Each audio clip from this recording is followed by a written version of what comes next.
سب سے اہم مرحلہ جو ہے جوانی کا مرحلہ ہے۔ جوانی اللہ تعالیٰ کی ایک بہت بڑی نعمت ہے۔ جوانی اللہ تعالیٰ کا ایک تحفہ ہے۔ جوانی اللہ تعالیٰ کا ایک انعام ہے۔ یہ قوم کے سرمایہ ہیں، مستقبل کے معمار ہیں، مستقبل کے لیڈر ہیں جوان لوگ۔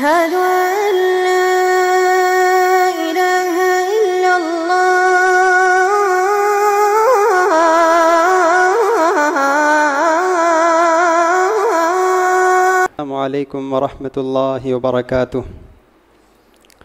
بسم اللہ الرحمن الرحیم۔ الحمد للہ رب العالمین، الصلاة والسلام علی اشرف الانبیاء والمرسلین وعلی آلہ وصحبہ اجمعین ومن تبعہم بإحسان الی یوم الدین۔ اما بعد، فاعوذ باللہ من الشیطان الرجیم من ہمزہ ونفخہ ونفثہ۔ بسم اللہ الرحمن الرحیم۔ اللہ الذی خلقکم من ضعف ثم جعل من بعد ضعف قوة ثم جعل من بعد قوة ضعفا وشیبة یخلق ما یشاء وهو العلیم القدیر۔ تمام تعریفیں اللہ رب العالمین کے لیے ہے، جو آسمان و زمین اور ہم تمام لوگوں کا خالق، مالک، رازق ہے۔ بے شمار درود و سلام نازل ہو ہمارے پیارے نبی محمد مصطفیٰ صلی اللہ علیہ وسلم پر، جن کو اللہ تعالیٰ ساری کائنات کے لیے رحمت بنا کر بھیجا ہے۔ محترم بزرگوں، دوستوں، پیارے بچوں اور پردہ نشی اسلامی ماں اور بہنوں، اس آیت میں اللہ تعالیٰ ارشاد فرماتا ہے کہ اللہ تعالیٰ نے تم کو کمزوری کی حالت میں پیدا کیا۔ اللہ الذی خلقکم من ضعف ثم جعل من بعد ضعف قوة۔ کمزوری کے بعد اللہ تعالیٰ نے طاقت عطا کی، قوت عطا کی۔ ثم جعل من بعد قوة ضعفا وشیبة، کہ پھر اللہ تعالیٰ کہتا ہے کہ پھر قوت کے بعد اس نے کمزوری اور بڑھاپا عطا کیا۔ اور اللہ تعالیٰ ہر چیز پر قادر ہے، جاننے والا ہے، قدرت رکھنے والا ہے۔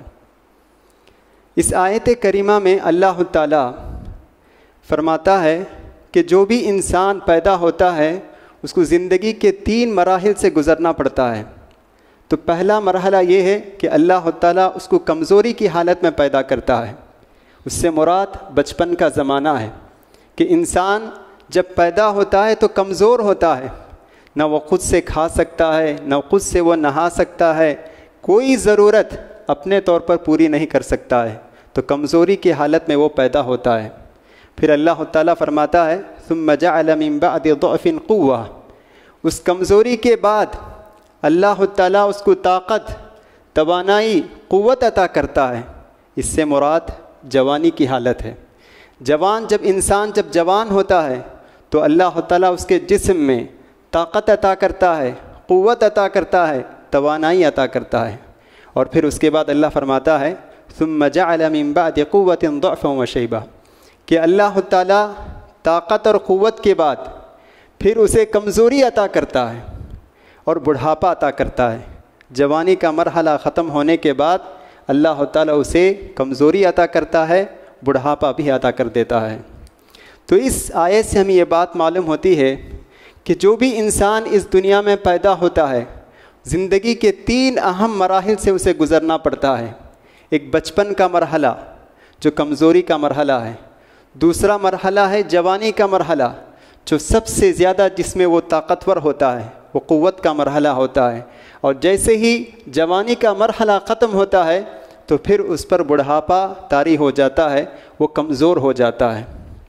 تو ان تینوں مرحلوں میں سب سے اہم مرحلہ جو ہے جوانی کا مرحلہ ہے۔ جوانی اللہ تعالیٰ کی ایک بہت بڑی نعمت ہے۔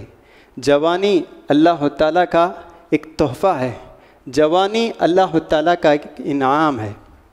یہ قوم کے سرمایہ ہیں، مستقبل کے معمار ہیں، مستقبل کے لیڈر ہیں جوان لوگ۔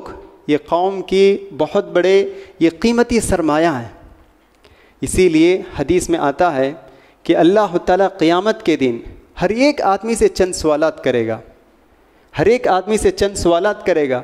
ان سوالات کے جوابات دیے بغیر آدمی ہٹ نہیں سکتا ہے اس جگہ سے۔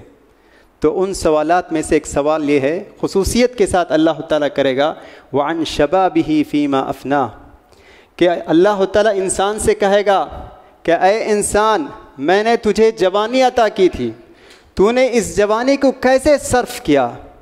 کیا تو نے عبادت میں اس جوانی کو صرف کیا، یا ناچ گانا کھیل کود اس میں تو نے اس جوانی کو خرچ کیا؟ تو اللہ تعالیٰ جوانی کے متعلق اہم سوال کرے گا۔ اور یہی نہیں، جنت میں جب ہم لوگ داخل ہوں گے انشاءاللہ، تب بھی جوان ہو کر جنت میں داخل ہوں گے، بڑھاپے کی حالت میں یا بوڑھا ہو کر جنت میں ہم داخل نہیں ہوں گے۔ تو اس سے معلوم ہوتا ہے جوانی یہ کس قدر اہم مرحلہ ہے۔ تو جوان انسان جب جوان ہوتا ہے تو اس کا خون گرم ہوتا ہے اور اس کے عزائم بلند ہوتے ہیں، حوصلے بھی جوان ہوتے ہیں۔ تو اس جوانی کا تقاضا یہ ہے کہ ہم اس جوانی کو صحیح استعمال کرنا چاہیے۔ آج ہم ایک معاشرے پر نظر ڈالتے ہیں تو ہمیں معلوم ہوتا ہے کہ اس قوم کے جو اکثر لوگ ہیں وہ جوان ہیں، لیکن افسوس یہ ہے کہ وہ اس نعمت سے بے خبر ہیں کہ ہم جوان ہیں، اس جوانی کو ہم کیسے صرف کرنا چاہیے، وہ اس سے باخبر ہیں۔ گمراہی میں، بیہودہ کاموں میں وہ مشغول نظر آتے ہیں۔ حالانکہ جوانی کتنی بڑی نعمت ہے، اس کو ہم صحیح راستوں میں خرچ کر کے اللہ تعالیٰ کے مقرب بندے بن سکتے ہیں۔ دنیا میں جو بھی انقلاب آیا ہے، جو بھی تبدیلی آئی، جو بھی بڑا انقلاب آیا ہے، وہ انقلاب نوجوانوں کی وجہ سے آیا ہے۔ بہت بڑا جو بھی انقلاب آیا ہے دنیا میں، چاہے وہ دینی اعتبار سے ہو یا سیاسی اعتبار سے ہو یا کسی بھی اعتبار سے بھی ہو، جو بھی انقلاب ریولوشن جو آیا کہتے ہیں ہم، وہ سب کے سب جوانوں کی وجہ سے ہے۔ قرآن مجید میں بھی اللہ تعالیٰ کئی جوانوں کا تذکرہ کر کے کہتا ہے، اے نوجوانوں، یہ سب صحابہ، یہ سب انبیاء جو جوان تھے، جو کارنامہ انجام دیے، یہ سب تمہارے لیے نمونہ ہیں، تم کو بھی ان کے قدم پر چلنا چاہیے۔ اللہ تعالیٰ قرآن مجید میں کئی واقعات بیان کرتا ہے۔ مثال کے طور پر سورہ کہف میں اللہ تعالیٰ چند نوجوانوں کا ذکر کرتا ہے۔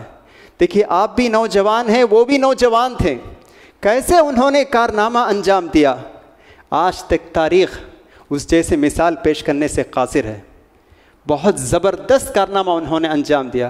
اللہ تعالیٰ ان کی تعریف کرتے ہوئے سورہ کہف میں کہتا ہے، انہم فتیۃ آمنوا بربہم وزدناہم ھدا، کہ اللہ تعالیٰ فرماتا ہے کہ وہ تو چند نوجوان ہی تو تھے جو اپنے رب پر ایمان لے آئے، اور اللہ تعالیٰ نے ان کی ہدایت میں، ان کے ایمان میں اضافہ کیا۔ کیا تھا؟ چند نوجوان تھے، دیکھا انہوں نے، معاشرے پر نظر ڈالا، دیکھا وہاں ہر جگہ بت پرستی اور شرک عام ہے۔ یہ لوگ شرک کے خلاف آواز اٹھائے، انہوں نے کہا یہ پتھر، یہ درخت، یہ سب ہمارے معبود نہیں ہو سکتے ہیں، ہمارا معبود ربنا رب السماوات والارض لن ندعو من دونہ الہا۔ ان نوجوانوں نے کہا، اے لوگو، دیکھو یہ سب پتھر ہیں، یہ سب درخت ہیں، ان سب کو اندر نفع اور نقصان پہنچانے کی کوئی صلاحیت نہیں ہے۔ ہمارا پروردگار، ہمارا پالنہار، ہمارا خالق، ہمارا معبود وہی ہے جو آسمان و زمین کا پیدا کرنے والا ہے۔ لن ندعو من دونہ، ہم اس کے علاوہ کسی کو نہیں پکاریں گے۔ دیکھیں کیسے عزائم ان کے بلند تھے، اس شرک کے ماحول میں حق کی آواز بلند کرتے ہیں۔ لوگوں کو غصہ آیا، لوگ انہیں مارنا چاہا، دھمکیاں دیے، لیکن وہ اس سے گھبرائے نہیں بلکہ اپنے مشن کو جاری رکھے۔ آخر کار جب ان کو جان کا خطرہ ہوا تو کسی غار میں انہوں نے پناہ لیا، تو اللہ تعالیٰ نے انہیں سلا دیا 300 سال، اور کچھ اس کے مطابق 300 سے زیادہ سال، 300 سے کچھ زیادہ وہ لوگ غار میں سوتے رہے۔ دیکھیے یہ نوجوان ہمارے لیے مثال ہیں، نمونہ ہیں، کیسے اپنے نوجوانی کو انہوں نے اللہ تعالیٰ کو خوش کرنے، راضی کرنے، کیسے انہوں نے اس نوجوانی کو استعمال کیا۔ اگر وہ چاہتے تو اس نوجوانی کو کسی دوسرے چیز میں بھی استعمال کر سکتے تھے، لیکن انہوں نے حق بات کو پہنچانے میں اور اللہ تعالیٰ کے بندوں کو اللہ سے جوڑنے کے لیے انہوں نے کوشش کی۔ اسی طرح اللہ تعالیٰ قرآن مجید میں ابراہیم علیہ السلام کا تذکرہ کرتا ہے، قالوا سمعنا فتى يذكرهم، کہ اللہ فرماتا ہے لوگوں نے کہا، جب ابراہیم علیہ السلام لوگوں کو یہ سمجھانا چاہا کہ اے لوگوں، جس کی تم عبادت کرتے ہو وہ اللہ نہیں ہے، وہ معبود نہیں ہے، یہ سب تم خود بنا لیے ہیں، ان کے اندر نہ نفع پہنچانے کی طاقت ہے اور نہ نقصان پہنچانے کی طاقت ہے. اف لکم ولما تعبدون من دون اللہ, افسوس ہے تم پر اور جس کی تم عبادت کر رہے ہو. ابراہیم علیہ السلام کھڑے ہوئے, وہ نوجوان ہی تھے. قوموں نے ان کو ڈرایا دھمکایا اور آگ میں پھینکنے کی ان کو دھمکی دی, لیکن ابراہیم علیہ السلام گھبرائے نہیں. آخرکار اللہ تعالیٰ انہیں کامیابی سے انہیں نوازا. یہ کون تھے؟ یہ بھی ایک نوجوان ہی تھے. یوسف علیہ السلام بہت خوبصورتی سے اللہ تعالیٰ ان کو نوازا تھا. جب جوان ہوئے تو ملکہ جو عزیز مصر کی جو بیوی تھی, انہوں نے اس کو یوسف علیہ السلام کو بدکاری کی طرف انہوں نے دعوت دی. یوسف علیہ السلام نے کہا نہیں, معاذ اللہ, اللہ کی پناہ, میں ایسا کام نہیں کر سکتا ہوں. دیکھیے نوجوان ہیں, عمر کے مرحلے میں, بالکل نوجوانی کے مرحلے میں داخل ہو چکے ہیں اور بدکاری کے سارے مواقع موجود ہیں, کوئی انہیں نہیں دیکھ رہا ہے, لیکن اس کے باوجود بھی ان کے دل میں اللہ تعالیٰ کا تقوی اور خوف الہی سے بھرا ہوا ہے, معمور ہے. وہ کہتے ہیں معاذ اللہ, میں ایسا نہیں کر سکتا ہوں, اللہ کی پناہ, میں اللہ کی پناہ میں آتا ہوں. بلکہ انہوں نے یہاں تک کہا قال رب السجن احب الی مما یدعوننی الیہ, پروردگارا تو مجھے قید خانہ بھیج دے, مجھے جیل بھیج دے, اس سے کہ میں اس بدکاری میں ملوث ہو جاؤں. مجھے بہتر ہے کہ مجھے جیل خانہ بھیج دے, میں وہیں رہنا پسند کرتا ہوں, میں یہاں نہیں رہنا پسند نہیں کرتا ہوں. اگر میں یہاں رہوں تو ممکن ہے کہ میں اس بدکاری کی طرف مائل ہو جاؤں گا. دیکھیں کیسے یہ نوجوان انبیاء علیہم السلام کیسے انہوں نے لوگوں کو اللہ کی طرف جوڑنے کی کوشش کی, اور کیسے اپنے نوجوانی کے مرحلے میں انہوں نے اللہ کو یاد کیا اور اللہ کی عبادت میں اپنے نوجوانی کے مرحلے کو انہوں نے صرف کیا. ہم اس کا اندازہ لگا سکتے ہیں. اسی طرح ہم احادیث کا جب ہم مطالعہ کرتے ہیں تو معلوم ہوتا ہے کہ نوجوان صحابہ, آپ ہی کی طرح نوجوان صحابہ بہت کارنامے انجام دیے. آج ہمارے پاس وہ قیمتی سرمایہ موجود ہے, نوجوانوں کا ایک قیمتی سرمایہ موجود ہے, لیکن وہ کارنامے انجام نہیں دے رہے ہیں جو صحابہ رضی اللہ عنہم نے انجام دیا تھا. اسامہ بن زید رضی اللہ عنہ کم سن صحابہ, ان کی عمر 18 سال. اللہ کے رسول صلی اللہ علیہ وسلم انہیں ایک لشکر کا کمانڈر بنا کر بھیجتے ہیں, روم کے خلاف ایک لشکر کے کمانڈر چیف بنا کر انہیں بھیجتے ہیں. اور اس لشکر میں حضرت عمر رضی اللہ عنہ جیسے جلیل القدر صحابہ بھی موجود ہوتے ہیں. ان سب کے ہونے کے باوجود لیڈرشپ جو کمانڈر ہے وہ حضرت اسامہ بن زید رضی اللہ عنہ کو اللہ کے رسول صلی اللہ علیہ وسلم عطا کرتے ہیں. لیکن وہ لشکر کچھ ہی دور پہنچتا ہے, انہیں خبر پہنچتی ہے کہ اللہ کے رسول صلی اللہ علیہ وسلم بیمار ہو چکے ہیں, تو پھر وہ لشکر واپس آ جاتا ہے. پھر اللہ کے رسول صلی اللہ علیہ وسلم کے انتقال کے بعد ابو بکر صدیق رضی اللہ عنہ دوبارہ اس لشکر کو بھیجتے ہیں. کچھ لوگ اعتراض کرتے ہیں کہ اے ابو بکر, اسامہ بن زید کو آپ اس کا کمانڈر ان چیف بنا رہے ہیں, اس لشکر کا سردار بنا رہے ہیں, وہ کم سن صحابی ہیں, ان کے مقابلے میں لشکر میں بہت سارے ایسے صحابہ بھی موجود ہیں جو عمر میں, تقویٰ میں, تجربہ میں ان سے کئی گنا بہتر ہیں. ابو بکر رضی اللہ عنہ نے کہا نہیں, جس کو رسول اللہ صلی اللہ علیہ وسلم نے کمانڈر بنایا ہے, امیر بنایا ہے, میں اس کی مخالفت نہیں کر سکتا ہوں. تو آخرکار ابو بکر رضی اللہ عنہ عزم کے بہت پکے تھے, وہ ارادے کے بہت پکے تھے. ابو بکر صدیق رضی اللہ عنہ انہی کی صدارت میں, انہی کی عمارت میں لشکر کو بھیجتے ہیں. الحمدللہ اسامہ بن زید جن کی عمر صرف 18 سال, وہ لشکر جاتا ہے, روم سے لڑائی ہوتی ہے, فتح کامیاب اور کامراں ہو کر دوبارہ وہ واپس ہوتے ہیں. اور یہود و نصارہ کے دل میں خوف بیٹھ جاتا ہے کہ مسلمانوں کے تعلق سے کہ مسلمان بہت ہی طاقتور لوگ ہیں, اب ہم ان کا مقابلہ نہیں کر سکتے ہیں. سبحان اللہ, یہ کارنامہ کس نے انجام دیا؟ اسامہ بن زید, جو آپ ہی کی طرح ایک کم سن صحابی ہیں, صرف ان کی عمر 18 سال. آج ہمارے 18 سال جن کی عمر ہو گئے ہیں, قرآن تک پڑھنے نہیں آتا ہے, جنازے کی دعا نہیں معلوم, جنازے کی نماز کس طرح پڑھنا چاہیے یہ نہیں معلوم. اگر ہم سے ان سے پوچھا جائیں 18 سال کے بچے جو کالج میں ختم رکھ چکے ہیں, سب سے زیادہ حدیث روایت کرنے والے صحابی کا نام بتاؤ, تو کہیں گے کہ میں سچن تینڈولکر کو پہچانتا ہوں لیکن صحابی کا نام مجھے نہیں معلوم. اعوذ باللہ. یہ دیکھیے یہ ہمارے نوجوان ہیں.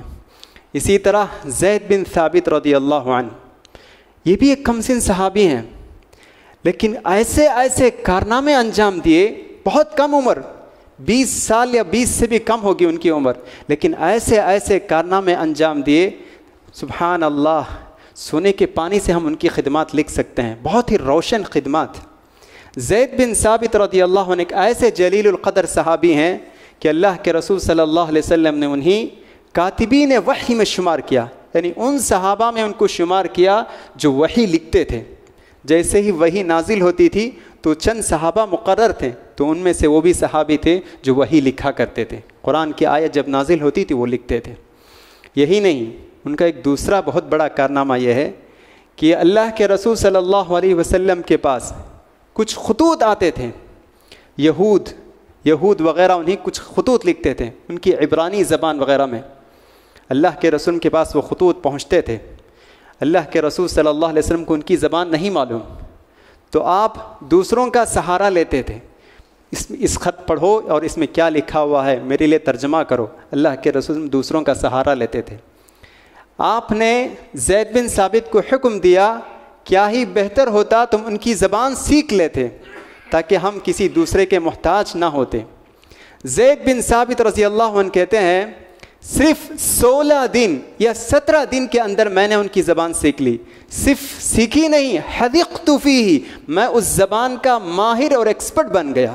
سبحان اللہ. صرف ان کی عمر جو ہے 18 سال یا 20 سال سے کم.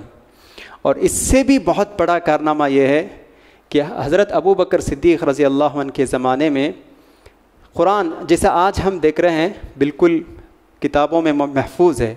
ابو بکر صدیق رضی اللہ عنہ کے زمانے میں ایسا قرآن محفوظ نہیں تھا. سب لوگ اپنے سینوں میں اس کو محفوظ کیے تھے, سب لوگ حفاظ تھے. تو عمر بن خطاب رضی اللہ عنہ نے ابو بکر رضی اللہ عنہ کو مشورہ دیا کہ اے ابو بکر, قرآن صحابہ جو حافظ صحابہ ہیں ان کے سینوں میں محفوظ ہے, اگر یہ صحابہ ایک ایک کر کے اگر انتقال ہو جاتے ہیں تو پھر یہ قرآن انہی کے سینے میں مدفون رہ جائے گا. تو اسی لیے ہمیں چاہیے کہ جن جن صحابہ کے پاس قرآن مجید جن جن کو یاد ہے ان سب سے ہم لکھوائیں, اس کو ایک کتابی شکل میں محفوظ کرنا چاہیے. تو ابو بکر صدیق رضی اللہ عنہ شروع میں اس رائے سے متفق نہیں تھے, کیونکہ رسول اللہ صلی اللہ علیہ وسلم کے زمانے میں جو کام نہیں ہوا وہ کام ہم کیسے کر سکتے ہیں. تو پھر بھی عمر بن خطاب رضی اللہ عنہ برابر اصرار کرتے رہے کہ یہ کام ہمیں کرنا چاہیے, ہمیں جمع کرنا چاہیے, قرآن مجید کو کتابی شکل میں جمع کرنا چاہیے. تو آخر کار ابو بکر صدیق رضی اللہ عنہ راضی ہو جاتے ہیں اور اس کام کو زید بن ثابت رضی اللہ عنہ کے حوالے کرتے ہیں. زید بن ثابت وہ کہتے ہیں, زید بن ثابت یہ کام, یہ پروجیکٹ, یہ اتنا عظیم کارنامہ, اتنا عظیم, اتنا بڑا کام ہے, اگر مجھ سے کہا جائے کہ تم اس پہاڑ کو تھوڑا سا ہٹا دو تو میں وہ کام کر سکتا تھا, لیکن یہ کام میرے لیے بہت مشکل تھا. لیکن پھر بھی انہوں نے الحمدللہ اس قرآن کو جمع کرنے کی پوری انہوں نے کوشش کی. دیکھیں کتنا بڑا کارنامہ ہے. تو آج جو بھی ہم قرآن پڑھتے ہیں تو اس کا ایک ثواب ان کو بھی پہنچتا ہے, کیونکہ انہوں نے قرآن مجید کو جمع کرنے کی کوشش کی. اسی طرح ہم دیکھتے ہیں عبداللہ بن عباس رضی اللہ عنہ, رسول اللہ صلی اللہ علیہ وسلم کے چچا زاد بھائی ہیں, عباس رضی اللہ عنہ کے بیٹے, بہت ہی کم سن صحابی. جب رسول اللہ صلی اللہ علیہ وسلم کا انتقال ہوا تو کہتے ہیں ان کی عمر 20 سال تھی, بہت کم سن صحابی, لیکن علم کا خزانہ تھا, علم کا سمندر, کیونکہ اللہ کے رسول صلی اللہ علیہ وسلم نے ان کے لیے دعا کی تھی, اللہم فقہہ فی الدین وعلمہ التأویل, پروردگارا تو انہیں دین کی سمجھ عطا فرما اور قرآن کا علم انہیں عطا فرما. قرآن مجید کی تفسیر پوری طرح اچھی طرح جانتے تھے. ان کے ایک شاگرد ہیں مجاہد, تو وہ کہتے ہیں قرآن مجید کی ایک ایک آیت میں ان کے سامنے پڑھتا تھا اور ان سے اس کی تفسیر میں معلوم کرتا تھا. قرآن اسی لیے ان کا لقب ہی ہے حبر الامہ, کہتے ہیں ترجمان القرآن, حبر الامہ یعنی امت کے عالم, قرآن کے عالم, ان کا لقب ہی ہے. یہی نہیں، عمر بن خطاب رضی اللہ عنہ عبداللہ بن عباس رضی اللہ عنہ کو اپنی مجلس میں لے کر جاتے تھے، اس مجلس میں جہاں بڑے بڑے صحابہ، کبار صحابہ موجود ہوتے تھے، اس مجلس میں عبداللہ بن عباس رضی اللہ عنہ کو لے کر جاتے تھے۔ لوگوں نے اعتراض کیا کہ یہ تو بڑے لوگوں کی نشست ہے، بڑے لوگوں کا اجلاس ہے، اس اجلاس میں اس کم سن صحابی کا کیا دخل ہے؟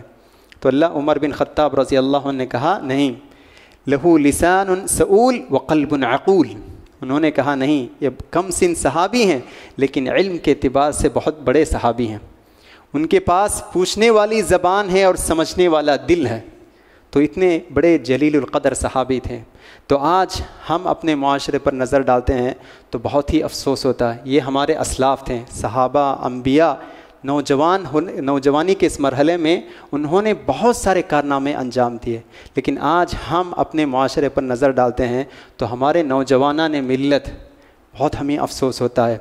سب سے پہلا جو بگاڑ ہمارے معاشرے میں ہے، نوجوانوں کے پاس جو بگاڑ ہے وہ ہے لغویات، بیکار چیزوں میں آج مصروف ہیں ہمارے نوجوان، جس کا نہ دنیا میں فائدہ ہے اور نہ آخرت میں فائدہ ہے، ایسے کاموں میں ہمارے نوجوان مشغول نظر آتے ہیں، یا تو وہ ویڈیو گیم وغیرہ ڈاؤن لوڈ کر لیتے ہیں، اسی پہ گھنٹوں صرف کرتے ہیں، حالانکہ قرآن مجید میں اللہ تعالیٰ کہتا ہے کامیاب ہونے والے مومن وہ ہیں جو لغویات سے دور رہتے ہیں، بیکار چیزوں سے دور رہتے ہیں، الذین هم عن اللغو معرضون، کہ بیکار چیزوں سے وہ دور رہتے ہیں، اس کے قریب بھی نہیں جاتے ہیں۔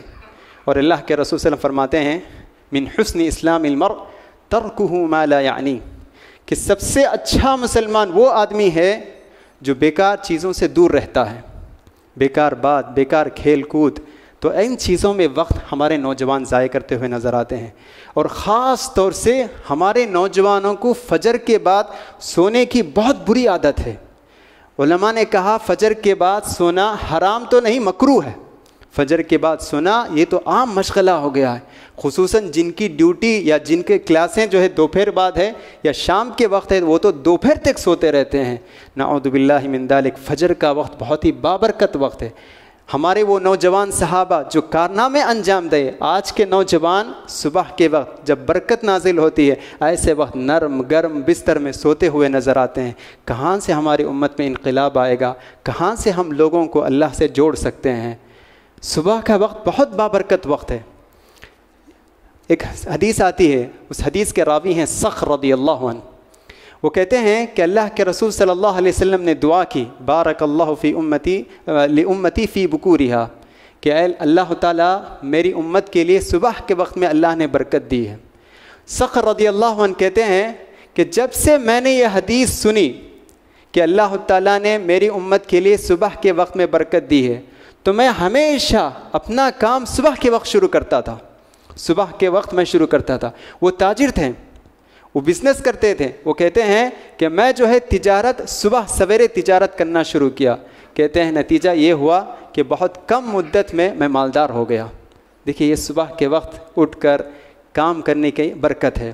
اسی طرح آج ہمارے نوجوانوں میں جو بگاڑ ہے وہ یہ ہے کہ ہم اپنے لیے آئیڈیل نمونہ انبیاء علیہم السلام، صحابہ رضی اللہ عنہ کو اپنانا چاہیے، کہ ہمارے لیے اگر کوئی نمونہ ہو سکتے ہیں، قابل تقلید نمونہ اگر کوئی ہیں، آئیڈیل کوئی ہیں، اسوہ کوئی ہیں، تو وہ انبیاء ہیں، صحابہ ہیں، یہی ہمارے لیے آئیڈیل ہونا چاہیے۔ لیکن آج ہم دیکھتے ہیں ہمارے نوجوان فلمی اداکار اور کھلاڑیوں کو اپنا نمونہ بنائے ہوئے ہیں، وہ جیسا پہنتے یہ بھی ویسا ہی پہننے کی کوشش کرتے ہیں، وہ جو کہتے ہیں وہی یہ بھی بولنے کی کوشش کرتے ہیں۔ دیکھیے یہ نہیں، یہ سب لوگ تجارت کے لیے کام کرتے ہیں کہ وہ جیسا پہنے ویسا ہی ہم بھی پہنے، یہ سب نہیں۔ اور اگر کوئی بال بھی اگر اس طرح رکھیں تو یہ چاہتے ہیں کہ اسی کی طرح کا بال رکھیں۔ اللہ کے رسول فرماتے ہیں من تشبہ بقوم فہو منہم، جو آدمی دوسروں کی مشابہت اختیار کرے وہ بھی انہی میں سے ہے، وہ بھی انہی میں سے ہے۔ اگر آپ کسی غیر کی نقالی کرتے ہیں بال میں یا تہذیب و ثقافت میں تو آپ بھی انہی میں سے ہو جائیں گے، تو اس کو بھی ہم نظر رکھنی چاہیے۔ اسی طرح نوجوانوں میں جو بگاڑ ہے تو ان میں سے ایک بگاڑ یہ بھی ہے کہ غلط صحبت۔ آج ہمارے نوجوان جو قوم کا سرمایہ ہے، قیمتی سرمایہ، کسی نے کہا کہ قوم اگر کسی ملک کو اگر فتح کرنا ہے تو نوجوانوں کو پہلے نوجوانوں کو سدھارنا چاہیے. اگر ہم نوجوانوں پر ہم کام کریں گے تو ہم کسی بھی ملک کو بھی فتح کر سکتے ہیں. تو آج نوجوان بگڑ رہے ہیں تو غلط صحبت ہے. نماز کا وقت ہو رہا ہے تو لوگ آپس میں نوجوان مل کر باتیں کر رہے ہیں اور غلط عادتوں کے وہ شکار ہو جاتے ہیں. کیوں؟ اس لیے کہ دوست احباب خراب ہیں. عربی میں مشہور مقولہ ہے کہ اگر آپ کسی آدمی کے بارے میں جانکاری حاصل کرنا چاہتے ہیں تو اللہ کے تو کہا جاتا ہے لا تسأل عن الرجل واسأل عن قرینہ. تم آدمی کے بارے میں مت پوچھو بلکہ اس کے دوست احباب کے بارے میں پوچھے کہ اس کے دوست کیسے ہیں. اگر اس کے دوست اچھے ہیں تو وہ بھی اچھا ہے, اگر اس کے دوست خراب ہیں تو وہ بھی خراب ہے. اسی لیے اللہ کے رسول نے فرمایا الرجل علی دین خلیلی, آدمی اپنے دوست کے دین پر ہوتا ہے, وہ جیسا ہوتا ہے وہ بھی اسی طرح ہوگا. تو اس کا بھی ہمیں خیال کرنا چاہیے. اسی طرح نوجوانوں کے پاس جو بگاڑ ہے ان میں سے ایک بگاڑ یہ ہے فضول خرچی, اسراف. ہر چیز میں اسراف, خرید و فروخت میں اسراف, ہر چیز حالانکہ ان کے پاس ہے لیکن پھر بھی وہ خرچ کرتے ہیں. گھڑی پہ خرچ کریں گے, ڈریس میں خرچ کریں گے, موبائل فون میں خرچ کریں گے, پتہ نہیں اور کن کن چیزوں میں خرچ کرتے ہیں. دیکھیے اگر ضرورت کے مطابق اگر آپ خریدتے ہیں تو اس میں کوئی حرج نہیں ہے. کوئی بھی چیز ہو اگر ضرورت کے مطابق آپ خرید رہے ہیں تو کوئی بات نہیں, لیکن بلا ضرورت اگر آپ خرچ کر رہے ہیں, فخر کے لیے, زیب و زینت کے لیے اگر خرچ کر رہے ہیں تو یہ فضول خرچی اور اسراف ہے. قرآن مجید میں اللہ نے کہا ان المبذرین کانوا اخوان الشیاطین, فضول خرچی کرنے والے شیطان کے بھائی ہوتے ہیں. اگر آپ نے کوئی گھڑی خریدی جس کی آپ کی اتنی ضرورت بھی نہیں, حالانکہ آپ کو معمولی گھڑی کافی ہے, لیکن پھر بھی آپ اس پر 1,00,000 2,00,000 روپے خرچ کر کے کوئی ایسی گھڑی لیتے ہیں تو آپ اس گھڑی خرید کر شیطان کے بھائی ہو گئے. شیطان ہمارا دشمن ہے. ان الشیطان لکم عدو فاتخذوہ عدوا. اللہ تعالیٰ قرآن مجید میں فرماتا ہے شیطان تمہارا دشمن ہے, تم اس کو دشمن سمجھو. لیکن اگر ہم اس کو خوش کرنے کے اگر ہم کام کرتے ہیں تو پھر ہم اس کو دوست بنا لیتے ہیں. تو اس لیے ان چیزوں سے ہمیں پوری طرح بچنے کی کوشش کرنی چاہیے. دیکھیے نوجوانوں کے لیے سب سے پہلی نصیحت یہ ہے کہ دیندار بننا چاہیے, عبادت گزار بننا چاہیے. نوجوان کے سجدے کی بڑی قیمت ہے, نوجوانوں کے سجدے کی بڑی قیمت, نوجوانوں کی نماز کی بڑی قیمت, نوجوانوں کے روزوں کی بڑی قیمت, نوجوانوں کی تلاوت کی بڑی قیمت ہے, نوجوانوں کے سجدے, نوجوانوں کے ذکر و اذکار, نوجوانوں کے صدقہ اور خیرات کی بڑی قیمت ہے. اللہ کے رسول صلی اللہ علیہ وسلم فرماتے ہیں قیامت کے دن کوئی سایہ نہیں ہوگا, قیامت کے دن کوئی سایہ نہیں ہوگا, لوگ پسینے میں ڈوبے ہوئے ہوں گے, سائے کی تلاش میں ہوں گے. تو ایسے وقت میں کچھ چند لوگوں کو اللہ تعالیٰ اپنے عرش کے نیچے سایہ عطا کرے گا. ان میں سے ایک آدمی ہے شاب نشأ فی عبادت اللہ, کہ وہ نوجوان جو اللہ تعالیٰ کی عبادت میں پروان چڑھتا ہے, وہ نوجوان جو اللہ کی عبادت کرتا ہے. تو ایسے شخص کو اللہ تعالیٰ اپنے عرش کے سائے میں جگہ عنایت کرتا ہے. تو اس سے معلوم ہوتا ہے کہ ایک بوڑھا آدمی اور ایک نوجوان آدمی جب دونوں عبادت کرتے ہیں تو نوجوان آدمی کی عبادت اللہ کے پاس زیادہ پسندیدہ ہے اور محبوب ہے. تو اسی لیے اس نوجوانی کو غیر ضروری چیزوں میں ہم صرف نہ کریں. اس طاقت اور قوت کے زمانے میں جس قدر ہو سکے ہم عبادت کر کے اللہ تعالیٰ کو ہمیں خوش کرنا چاہیے, کیونکہ نوجوانی کی ساری عبادتیں اللہ تعالیٰ کو بہت پسند ہے اور محبوب ہے. اسی طرح دوسری نصیحت یہ کہ ابو ذر رضی اللہ عنہ کو اللہ کے رسول صلی اللہ علیہ وسلم نے نصیحت کی. وہ بھی اس وقت نوجوان تھے کہ اللہ کے رسول نے فرمایا اتق اللہ حیثما کنت, کہ اے ابو ذر تم اللہ سے ڈرو جہاں کہیں تم ہو. دیکھیے نوجوان ان کی ایک عادت یہ ہے جب وہ تنہائی میں ہوتے ہیں تو گناہ کا کام کرتے ہیں, جب وہ لوگوں کے سامنے ہوتے ہیں تو گناہ نہیں کرتے ہیں. لوگوں کے سامنے نہ ہو, خلوت میں ہو, تنہائی میں ہو تو وہ گناہ کرتے ہیں. تو اللہ کے رسول صلی اللہ علیہ وسلم نے ابو ذر جو اس وقت نوجوان تھے ان سے مخاطب ہو کر آپ نے کہا اتق اللہ حیثما کنت, جہاں کہیں تم ہو تم اللہ سے ڈرو, چاہے تم تاریکی میں ہو یا رات کے اندھیرے میں ہو یا پہاڑ کی چوٹی میں ہو یا سمندر کی گہرائی میں ہو, جہاں بھی تم ہو اللہ سے ڈرتے رہو. یہ مت سمجھو کہ میں فیس بک میں دیکھ رہا ہوں یا واٹس ایپ میں دیکھ رہا ہوں, کوئی مجھے نہیں دیکھ رہا ہے, اللہ تو تمہیں دیکھ رہا ہے.